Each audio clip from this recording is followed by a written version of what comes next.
अस्सलाम वालेकुम, welcome to my YouTube channel. और उम्मीद करता हूँ कि आप लोग खैरियत से होंगे।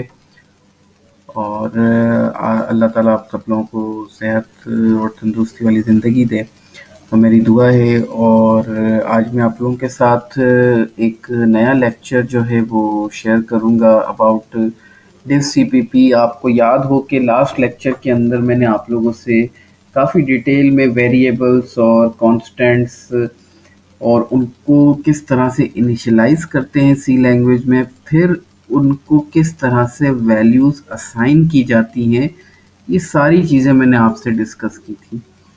आज मैं आपके से एक दो टॉपिक्स जो हैं वो डिस्कस करूँगा इस लेक्चर के अंदर, जिसमें सबसे पहले जो एक अहम चीज़ मैं आपसे डिस्कस करूँगा कमेंट्स के बारे में। और दूसरी चीज़ मैं आपसे लास्ट मैंने लेक्चर में ऑपरेटर्स के बारे में डिस्कस किया था, जिसमें हमने अरिथमेटिक ऑपरेटर्स पढ़े थे।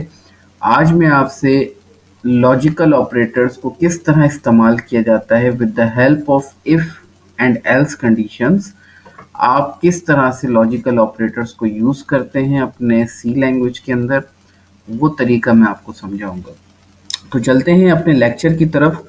और मैं आपको सबसे पहले मैं बता देता हूँ कमेंट्स क्या होते हैं। एक अच्छा प्रोग्रामर, हमेशा याद रखिएगा, वही होता है जो अपने प्रोग्राम को कमेंट्स करता है। और comments is useful for the reader.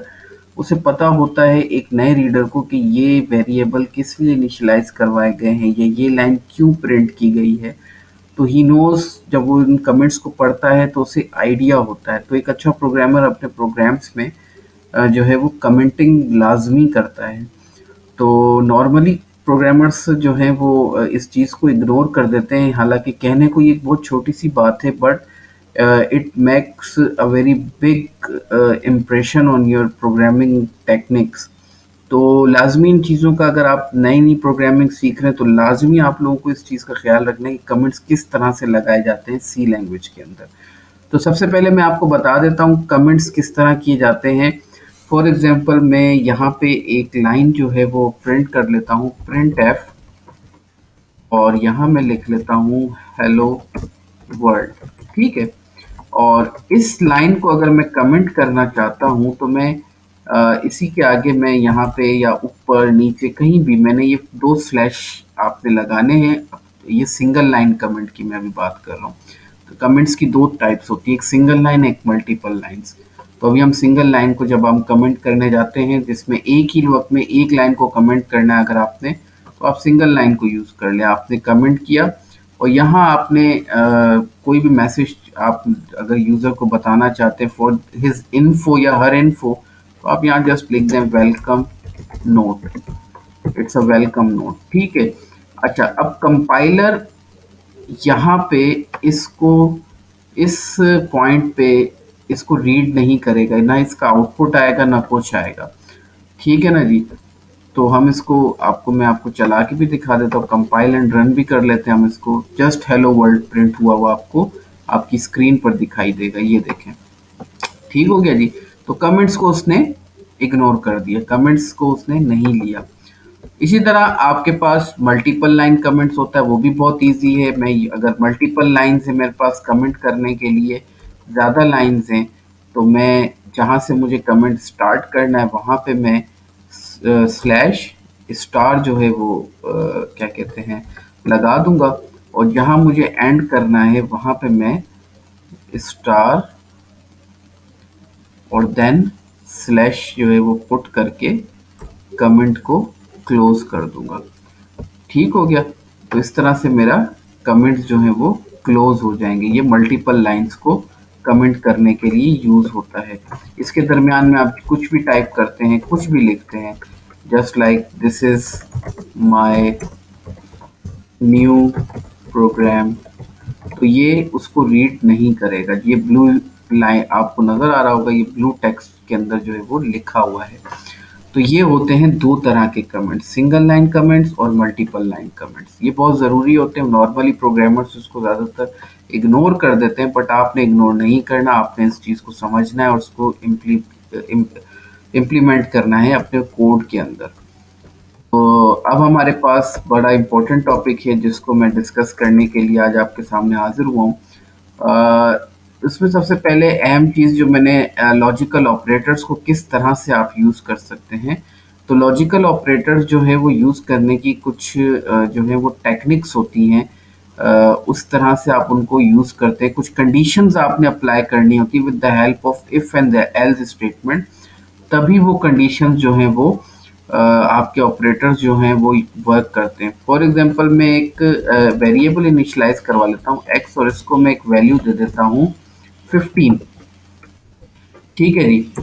इसको मैं वैल्यू इनिशियलाइज करवाने के बाद मैं अब यहाँ पे एक इफ की कंडीशन यूज करता हूँ। If x is greater than 10, ठीक है, अगर x की वैल्यू 10 से ग्रेटर है तो ये बॉडी ओपन करना ज़रूरी है। ये मैंने इफ़ की बॉडी ओपन की। यहाँ अगर आप कोई मैसेज प्रिंट करना चाहते हैं, अपना देना चाहते हैं, तो वो आप दे दें प्रिंट एफ, और मैं एक मैसेज प्रिंट करवा देता हूँ वैल्यू इज ग्रेटर देन 10, और मैं इसे क्लोज कर देता हूँ।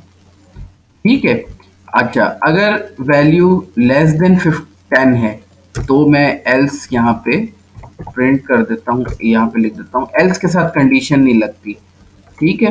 एल्स, और उसकी भी मैं यहाँ पे कमांड दे देता हूँ, उसको भी एक प्रिंट एफ, और इसमें भी मैं लिख देता हूँ वैल्यू इज लेस देन 10।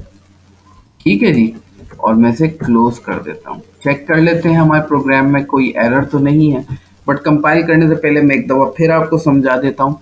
ये मैंने एक वेरिएबल इनिशियलाइज करवाया जिसके अंदर मैंने एक वैल्यू असाइन की 15। फिर मैंने एक कंडीशन इंसर्ट की, इफ़ इफ़ एक्स की वैल्यू अगर ग्रेटर देन 10 है, इफ़ की वैल्यू अगर एक्स की वैल्यू अगर 10 से ग्रेटर है तो आपका सिस्टम प्रिंट कर देगा वैल्यू इज, मैसेज एक प्रिंट कर देगा वैल्यू इज ग्रेटर देन 10। और अगर आपके x की वैल्यू 10 से बिलो हो जाती है तो मैं आपका सिस्टम आपको एक प्रिंट मैसेज प्रिंट कर देगा वैल्यू इज लेस देन 10। तो यहाँ इस वक्त मैंने वैल्यू ली है 15, ये देख रहे हैं आप। तो 15 जो है वो ग्रेटर देन 10 है।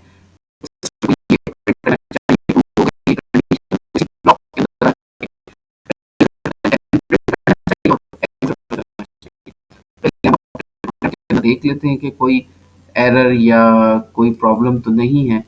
तो हम कंपाइल कर लेते हैं पहले इसको।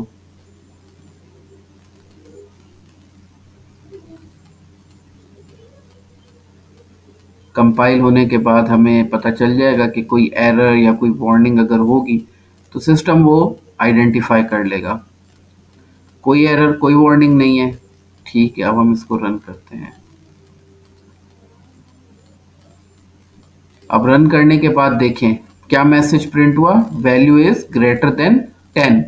क्यों? क्योंकि x की वैल्यू 15 थी और 15 10 से ग्रेटर होता है, इसीलिए value is greater than 10 print हुआ है।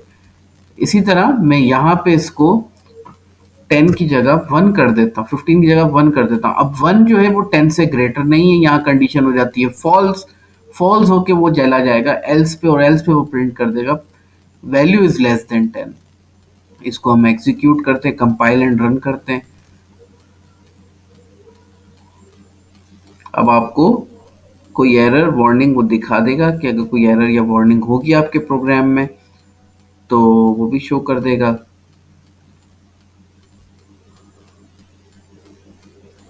यहाँ पे कंपाइलिंग हो रही है प्रोग्राम की। प्रोग्राम जिस तरह से कंपाइल हो जाएगा आपको वो एरर और वार्निंग दिखा देगा, और उसके बाद आपका प्रोग्राम एग्जीक्यूट हो जाएगा। कंपाइल हो गया और ये रन हो गया। ये देखिए वैल्यू इज लेस देन 10 लिखा हुआ आपके सामने आ गया। क्यों? क्योंकि x की वैल्यू यहाँ मैंने 1 ली थी और 1 जो है वो 10 से लेस है, छोटा है, इसीलिए वो एल्स पे शिफ्ट हो गया। तो ये logical operators, sorry relational operators में मैंने आज आपसे ग्रेटर देन को यूज किया है। इसी तरह आप ग्रेटर देन इक्वल को यूज कर सकते हैं, लेस देन इक्वल को यूज कर सकते हैं, इक्वल्स टू को यूज कर सकते हैं। ये सारे ऑपरेटर्स आपके पास मौजूद हैं। आप इनको यूज करके जो है आप अपने प्रोग्राम को और ज़्यादा बेहतर बना सकते हैं। अब अगर मैं इसमें यहाँ पे इक्वल्स का सिंबल लगाना चाहूँ तो मैं इक्वल का सिंबल भी ये इस तरह से यूज़ कर सकता हूँ कि अगर x की वैल्यू 10 के इक्वल होगी तो ही वो value is greater than 10 print करेगा, या कोई भी मैसेज आप प्रिंट करवाना चाहें आप वो करवा सकते हैं। उम्मीद करता हूँ आपको आज का लेक्चर समझ आया होगा, और इंशाल्लाह ताला मैं आपसे नेक्स्ट वीडियो में मुलाकात करता हूँ। तब तक के लिए अपना बहुत ख्याल रखिएगा, चैनल को सब्सक्राइब कीजिएगा, पढ़ते रहिएगा, समझते रहिएगा, सीखते रहिएगा। नई नई चीज़ें मैं आपके लिए बनाता रहूँगा। वीडियो को लाजमी शेयर कीजिएगा, चैनल को सब्सक्राइब कर दीजिएगा और बेल आइकन के बटन को लाजमी दबाइएगा ताकि आपको बर वक्त मेरी नोटिफिकेशन जो है वो मिलती रहे। तब तक के लिए अपना बहुत सारा ख्याल रखिएगा। मिलते हैं इंशाल्लाह ताला अपनी नेक्स्ट वीडियो में। अल्लाह हाफिज़।